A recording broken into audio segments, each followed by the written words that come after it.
love the channel and find it useful in becoming a happy retiree. Subscribe today. Thanks for tuning in to Money Matters here on a Sunday morning. And today we're talking about these companies that you may have been an owner of them forever because these are staples.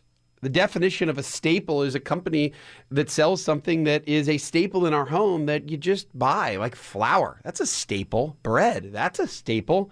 Razors, shaving cream, toothpaste, toilet paper, diapers. Those are all staples, things that we hate to buy, but we buy anyway. You don't get excited about it. And they're having a tough time, a very tough time. Procter & Gamble down 20%, Pepsi down 20%, Coke down 13%, Walmart down 23%, Colgate down 19%. So an awful lot to talk about why this is happening and where we go from here.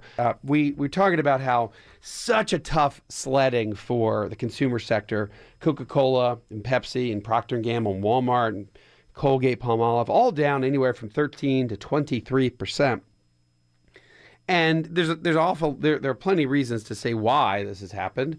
But the biggest one you and I both know has to do with the Amazon effect. And it's not just the company Amazon that takes a chunk out of these companies. It's all the little startups that are targeting the big companies and saying, well, we can do that piece of what you do a lot better and a lot cooler. And it's that destruction or that competition that is taking a big chunk out of the apple.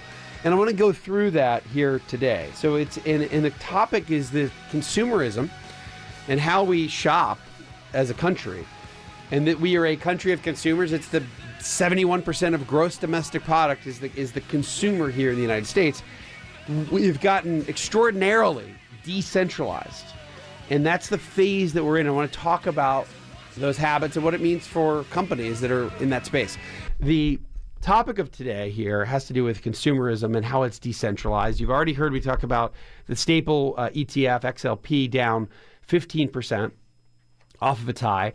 And even though these companies are making money, so I mentioned Coke and Pepsi and Procter & Gamble, Walmart, Colgate, Palmolive, all down anywhere from 13 to 23%. Earnings haven't been bad for these companies. They're still making a fortune. So Procter & Gamble is an example. They reported earnings very recently, and they beat estimates. They also backed their full year earnings guidance they're making about $4 and a quarter almost. So $4, and they're going to be anywhere from $4.16 to $4.23. Yet their shares are down 20%. And of course, you know at what Procter & Gamble does, 70 different iconic consumer brands. You've got Tide and Love's diapers and Crest and Old Spice and Gillette. Probably all of these items or some of these items in your house. And the cloud though here is not that they're not doing well as a company. It's that consumerism is decentralized. And there's this thought, supposedly, and I don't know this to be true for everyone, but supposedly millennials don't dig brands. They're not like, oh, I like my Gillette razors. And they don't have brand loyalty. I think that might be a little exaggerated, but there's certainly less of a brand loyalty with that generation. Dollar Shave Club. You've probably seen the commercials for Dollar Shave Club. They just flat out have cooler commercials than Gillette. Way cooler, by the way. But just because there are hundreds and hundreds of these pop-up consumer companies, it doesn't mean that these big consumer brands like Procter & Gamble, doesn't mean they're going away at all. And when I say decentralized buying, I mean this. I used to go to, and I'm not going to even say the store, y'all let you guess it. I used to go to let's call it a super center or a big store, consumer store, and I would get socks, and I would get underwear, and I'd get t-shirts, and I'd get work socks, and I'd get them all in one place. And after a while, their inventory management got so bad that every single time I'd go in to buy just plain white undershirts, they'd always be out of my size. So I'm a large, right? Pretty simple. They always had extra small. And they had extra small, and they always had XXXLs or extra larges, but they just never had plain old large. So I started, after the third or fourth or fifth trip, not having my size, I said, you know what, maybe I should just do this online somewhere. So I started going to places online like Bonobos, and there's a place called Mack Weldon online. And you may have never heard of these places, but All they do is sell, in the instance of Mack Weldon, and they sell a little bit more than this, but they basically just sell undershirts. That's it. And they sell boxers, but they're very specific to their product. They don't sell everything. One, they're better if you're going head to head in just the undershirt game. Yeah, they're better because that's all they do. Two, they're always in stock because, again, that's all they do. They always have a large. And three, they get to your door in 2 days, maybe 3. And if something's wrong, they don't ask any questions on returns. They give you a label in the box, it goes right back, and they ship you the right size.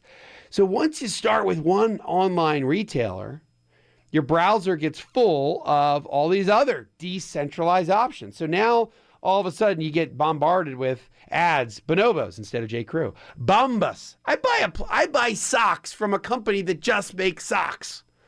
Bombas. They make socks. There's a company that I buy athletic shorts from now because they just make athletic shorts. I don't even know how to pronounce it. It's something like Viore or something. But that's all they do. And they make it easy to do business with. Online, for about the same price, but their particular product in that one particular line, it's 3 times as good as the traditional retailer. So I've gone from one big store and now replace that with 5 or 6 tiny stores because of the Amazon impact. Not Amazon itself, the Amazon impact. And we're going to continue to talk about this. We got a quick news, weather, traffic, and then more Money Matters right here, News 95.5 and AM 750 WSB. Hi, I'm Wes Moss, and thanks for taking a minute to hear about what's so different about my new book, You Can Retire Sooner Than You Think. So unlike other retirement books, this book will give you a step-by-step guide, whether you're in your 20s or 30s or 40s or 50s, to learn from what these successful and happy retirees did to get there. I hope you enjoy the book, but more importantly, I know that it'll help you retire sooner than you think.